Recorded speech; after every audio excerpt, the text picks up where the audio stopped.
friend of vet system, Shyamal Majumdar. He lives in India at the moment, but we met him when he was the head of UNEVOC Center, the Center of Vocational, Vocational Training of UNESCO. And we were really impressed by his vision. So we asked him to help us to start this work, to understand the future, where we are going, which are the essential key to understand our future. So I leave the floor at the moment, if we have the opportunity to connect Shyamal. And he lives now in India, and he is doing a great job also with the Indian people. So Shyamal, thank you, and I leave you the floor. Okay. Okay, we can see you. Thank you. Yes, now it's all set. So good morning. It is indeed a great pleasure and honor for me to speak from India virtually. It was more lively if I can really join this time with you. Thank you very much for the kind invitation. As Alexander has already said, he has requested me to say some few words on new era of future society. What is the new era of the future society will be stand on? What are the three pillars of new era of future society? So I thought I can share my experience on that, and I feel there are three words to be new era of future society will be resilience, solidarity, and inclusive excellence. Allow me to illustrate my viewpoint here. Perhaps you will all agree that we are passing through a VUCA world in a challenging times. VUCA means volatile, uncertain, complex, and ambiguous time. We have seen the COVID-19 pandemic has presented as one of the manifestations of the VUCA world.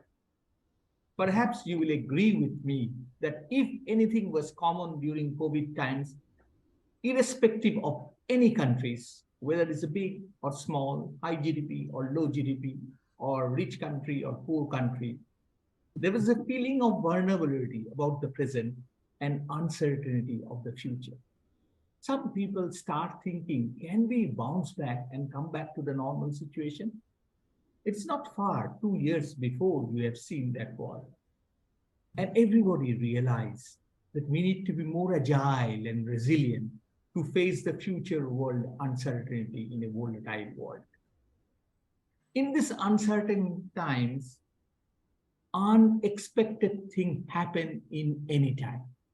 It can be a virus, it can be a war, it can be a natural calamity, it can be of different kind of disruptions.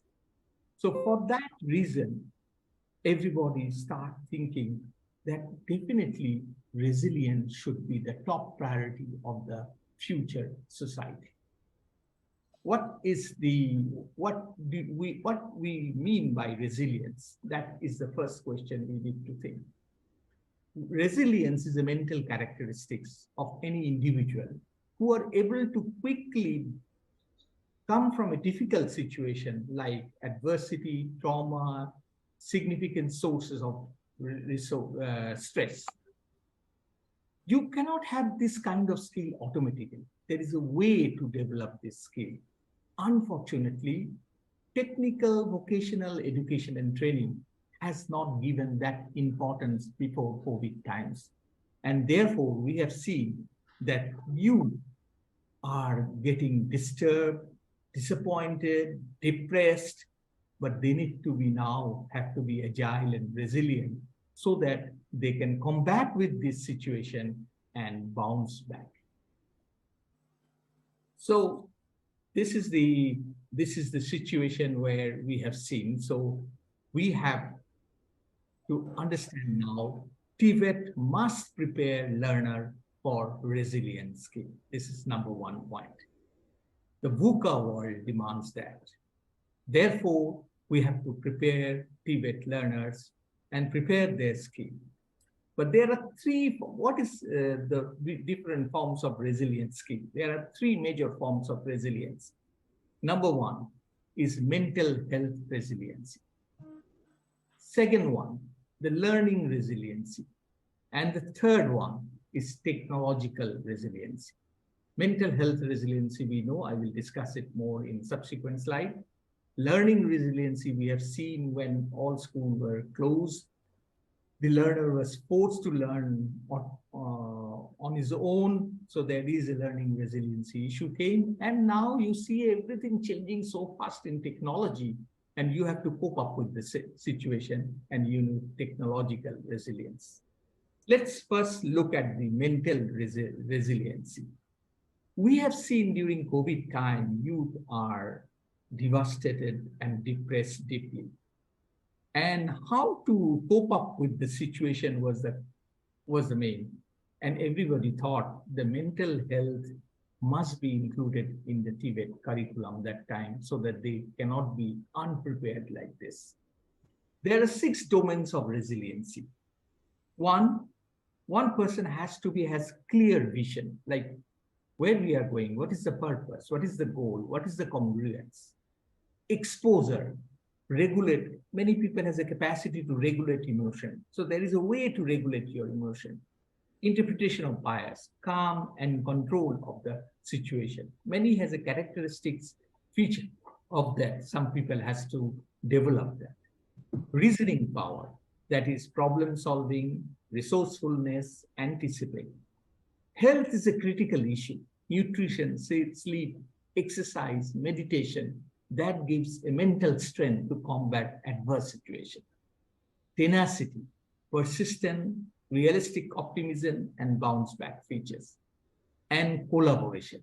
More you have a strong collaboration with different networks, with different communities, more is the chance your bounce back capacity will be higher. So these 6 domains of resilience is very, very crucial to really develop mental health.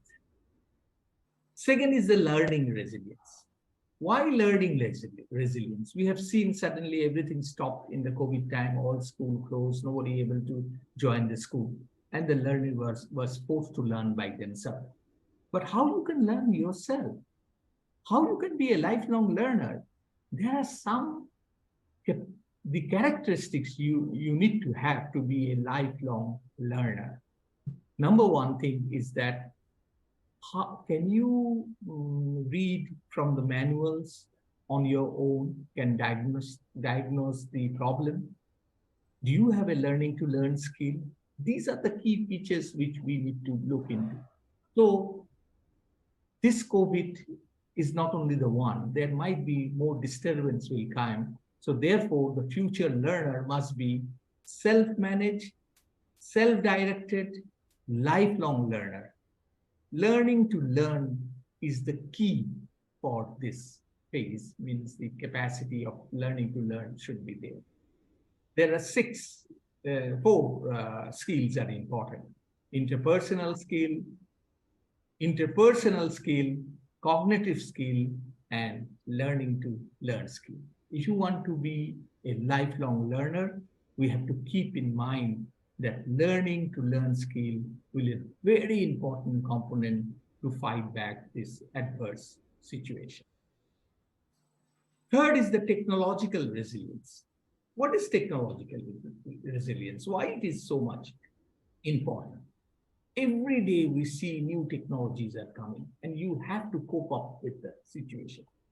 The best way to illustrate this situation is preparing learner for technology that are yet to be invented. You never know which technology. So far, teacher has been prepared. You have a technology, you have a textbook, you have a curriculum, you go to the classroom, you teach the whole thing. It was quite simple world. But now you go to a class, you teach them, you give them all the teaching learning methodology. You have given some of the knowledge and skill, but once the student come out from the classroom, they have to do a different technology which you have not covered. Situation is like that.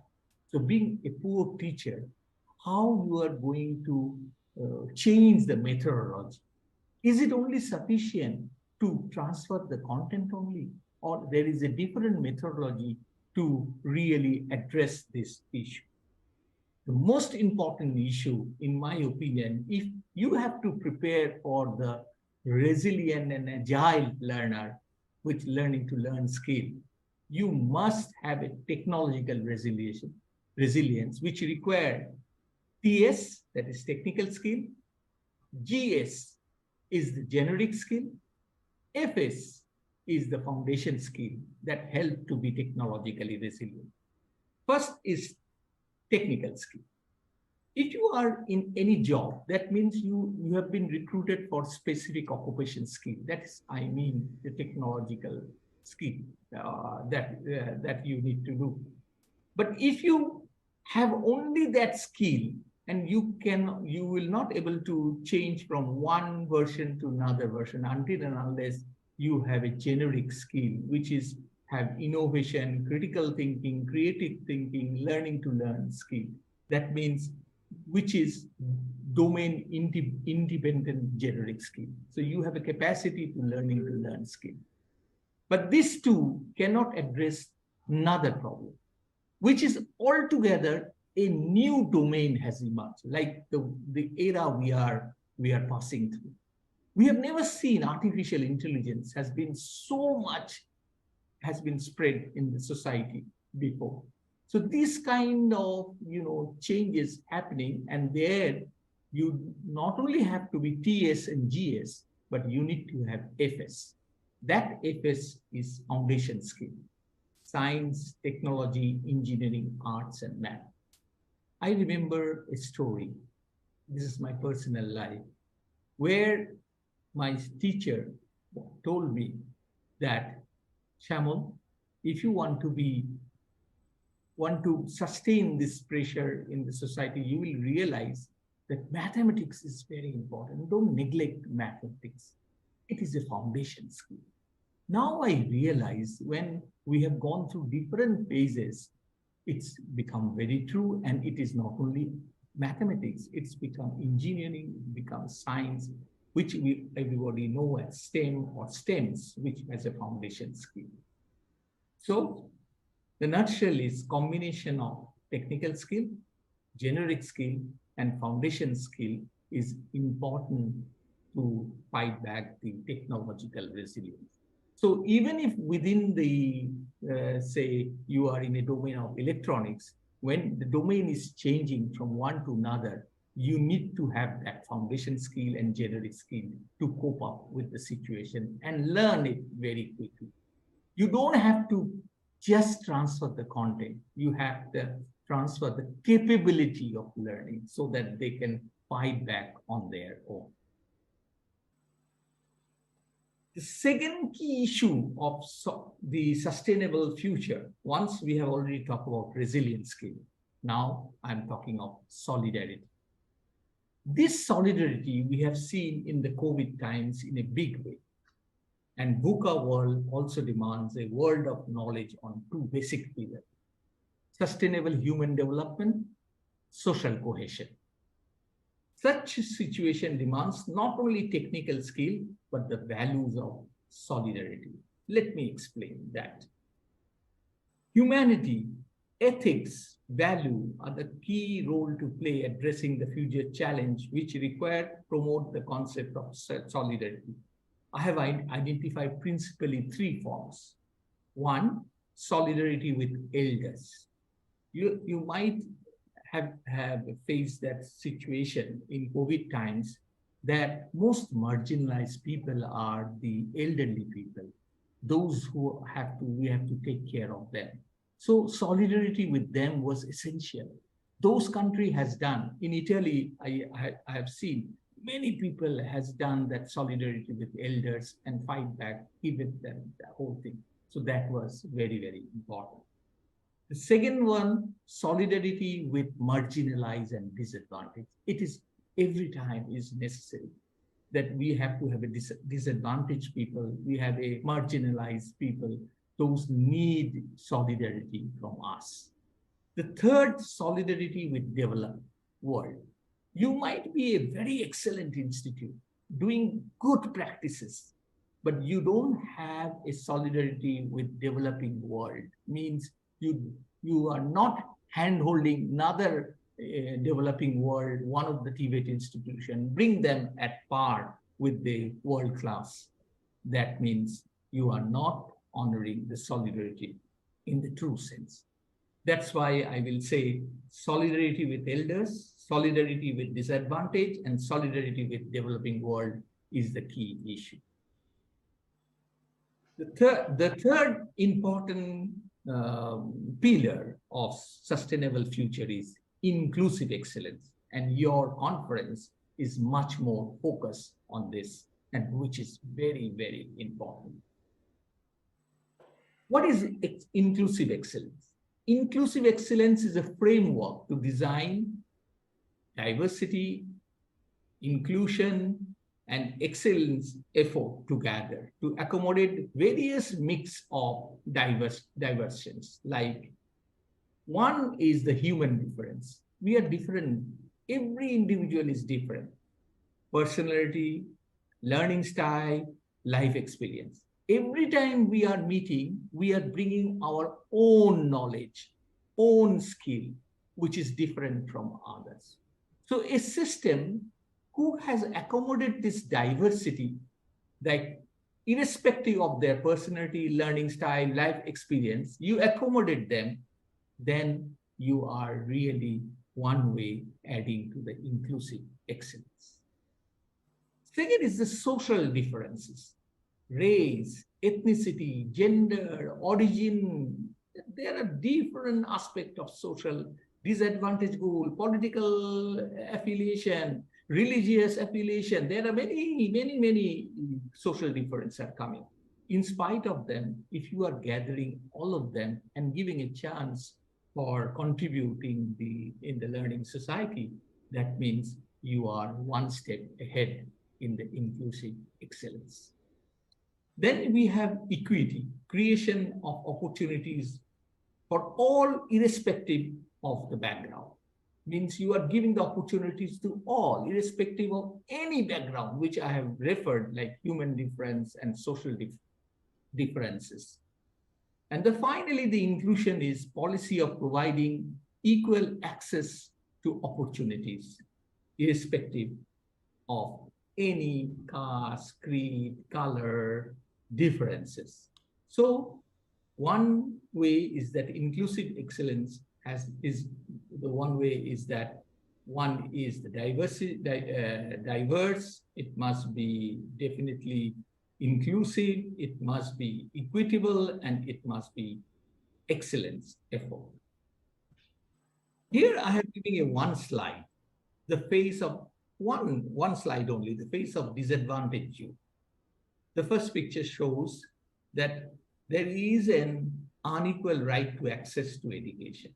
And we know in the entire world now, 263 million people is out of school, and mostly these are female. The second picture said access to decent jobs. 380 million men and women not in the decent job. And women are most suffer. 15% of the world population are physically challenged, nearly 1 billion. And they are mostly out of school. 90% of the children with physical and cognitive challenge do not attend school. Digital inclusion, 3.9 billion are out of school because are not included in internet access to internet access. And the last one, not the least, is educational barrier due to geographical and indigenous people I'm talking about, and they are the most suffer. You can add on the list. These are only one way to say that this world is not just and fair. We are divided, and the whole world problem day by day is increasing because of this have and have nots. Instead of decreasing, it is increasing more and more. desperate situations are coming and people are getting more, I will say, disturbed, and nobody knows where solution. The solution lies in inclusive excellence if we practice in a proper way. Excellence cannot be achieved without inclusion. Excellence needs to be inclusive because it has full capacity for human potential to be promoted, promotion of fair and just society. The reason for this is diversity of perspective. I think we have discussed at length that we have to recognize different background, and every different background is bring a new experience, and that will help in understanding the situation in a better way. So bring diverse voices, gain a broader range of ideas, bring more innovative ideas. Equal opportunities to excel regardless of the difference. Social cohesion, foster a sense of belonging and social inclusions. Maximizing talent. More you practice inclusive excellence, you are giving a wider pool of talents. Means from different perspective, you are getting that talents. From developing world, from developed world, from different ways you are maximizing the talents. And last but not the least is the ethical imperative, aligned with the principle of fairness and just society. It is very unethical when we can see that only a segment of the people taking the fruits of development and others are out. World cannot continue like this. If it continue, you will see what is happening in this world. Almost war is every corner. Distrust is every corner. Internal, external problems are compounding every by day. This is not the world we have dreamed. We want something which must include the inclusion in that in a bigger way. Empathetic pedagogy. This is another new topic coming in a big way, in a sense, how you can become inclusive excellence. Empathetic pedagogy and inclusive learning environments, some of the key components are socio-economic skill. Like generally when we are talking about, knowledge, skill, attitude, we have not given much importance to socio-emotional skill. This is more like you are embracing the learner, sharing the agony, and through social emotional skill, you are motivating them. So this is empathetic pedagogy. This is not like very textbook kind of pedagogy we are talking about. Counseling, provision of guidance in solving personal problems. And you know that most of the time when we have a different type of migrants for war, or you can say like climatic change, you need to guide them you have to counsel them. Mentoring, sharing experience to help them to progress. And finally, handholding, the act of handholding for constant reassurance. You must be at their side in every situation they face. Lastly, active learning, which promotes hot skill. You have to know that this hot skill is higher order thinking skill. You have to give them the confidence so that they will be part of the future society. With a self-starting, like who begin work on their own initiative. More you are getting involved, more you are inclusive, you become more socio-emotional skill, you are master in counseling, you are mentoring, you are hand-holding, you are active learning, and you become a self-starters. In summary, excellence should be inclusive. In my own way definition, there is no excellence without inclusion, because it embraces diversity. It promotes equal opportunity. It fosters social cohesion. It maximizes talent. it aligns with ethical principles. Therefore, in the times of disruptive change, Tibet must act a pillar of resilience, driver of solidarity, culture of inclusiveness, and promoter of bottom-up innovation. The VUCA world demands a bottom-up innovation so that they can prepare a new world in a disruptive time. Therefore, VUCA world demands new vision integrated in the Tibet system of sustainable future. It is a new era of humanity based on resilience, solidarity, and inclusive excellence. I really thank you for kind listening. But before I finish my deliberation, I must say that now I am also working in this inclusive excellence area in much more deeply. After my retirement, I have gone back to India and try to locate who are most deprived. And I have found rural people in a very remote places are most suffer. They are deprived of quality life, education, health, everything. But you see, on the other hand, because of the climatic change, more and more pressure is building up. There are climatic migrant people are coming. The new ways of agriculture, aquaculture, energy solution has to come. In all respect, we are observing they are deprived of. My whole work is now on developing sustainable model village in India, using skill as a driver.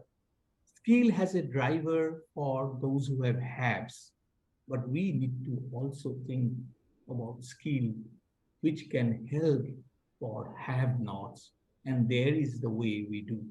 I really will be very, very happy to collaborate with you in that journey and try to see if you can help each other to build up a new humanity with solidarity, resilience, and inclusive excellence. Thank you very much for kind listening.